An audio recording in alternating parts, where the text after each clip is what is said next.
केंद्र सरकार पहलगाम में आतंकी हमले के जवाब में चलाए गए ऑपरेशन सिंदूर के बाद आक्रामक राजनयिक अभियान के तहत वैश्विक स्तर पर भारत के पक्ष को मजबूती से रखने के लिए और पाकिस्तान प्रायोजित आतंकवाद को बेनकाब करने के लिए अगले सप्ताह से विभिन्न देशों में कई बहुदलीय प्रतिनिधिमंडल भेजी जाएगी। केंद्र सरकार ने मुख्य विपक्षी दल कांग्रेस सहित विभिन्न राजनीतिक दलों के सांसदों से इसके लिए आह्वान किया है और कुछ दलों ने राजनयिक प्रयास के लिए अपने सदस्यों को भेजने की मंजूरी भी दे दी है। सरकार ने सभी दलों के चुनिंदा सांसदों को 22 मई से 10 दिन के लिए 5 देशों में भेज रही है। सूत्र के अनुसार 5 से 6 सांसदों के कुल 8 समूह अमेरिका, ब्रिटेन, दक्षिण अफ्रीका, कतर और संयुक्त अरब अमीरात यानी UAE जाएंगे। वहां की सरकार को आतंकवाद पर भारत का पक्ष बताएंगे।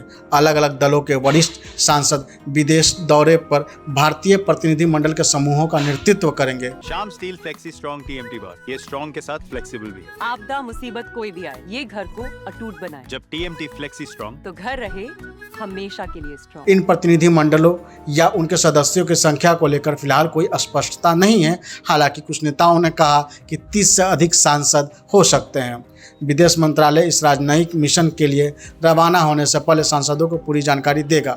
सूत्रों के मुताबिक जिन पार्टियों के सांसद प्रतिनिधिमंडल हिस्सा लेंगे उनमें भाजपा, कांग्रेस, तृणमूल कांग्रेस, द्रमुक, राकांपा, जदयू, बीजेड, माकपा और कुछ अन्य शामिल हैं। इस राजनयिक प्रयास का हिस्सा बनने वाले एक नेता ने कहा कि उन्हें 22-23 मई तक 10 दिन की अवधि के लिए रवाना होने के लिए तैयार रहने को कहा गया है और विदेश मंत्रालय यात्रा कार्यक्रम सहित आवश्यक विवरण प्रदान करने के लिए उनके संपर्क में रहेगा।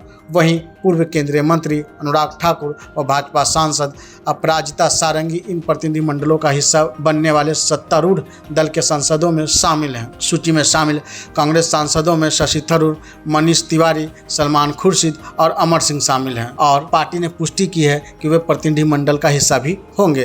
तृणमूल कांग्रेस के सुदीप बंदोपाध्याय, जदयू के संजय झा, बीजेड के अस्मित पात्रा, राकांपा की सुप्रिया सुले, द्रमुक की के कन्निमोझी, माकपा के जॉन बिटास और AIMIM के असुद्दीन ओवैसी को भी हिस्सा बनने को कहा गया है। वहीं कांग्रेस महासचिव जयराम रमेश ने इस मुद्दे पर कहा कि संसदीय कार्य मंत्री किरेन रिजिजू ने इस बारे में पार्टी अध्यक्ष मल्लिकार्जुन खड़गे से बात की है। रमेश ने कहा कि जब अचानक प्रधानमंत्री ने पाकिस्तान प्रायोजित आतंकवाद पर भारत का रुख समझाने के लिए बहुदलीय प्रतिनिधिमंडल विदेश भेजने का फैसला किया, इस पर कांग्रेस हमेशा राष्ट्रीय हित के साथ खड़ी होती है और कभी भी भाजपा की तरह राष्ट्रीय सुरक्षा के मुद्दों पर राजनीति नहीं करती है। इसलिए कांग्रेस निश्चित रूप से इन प्रतिनिधिमंडलों का हिस्सा होगी।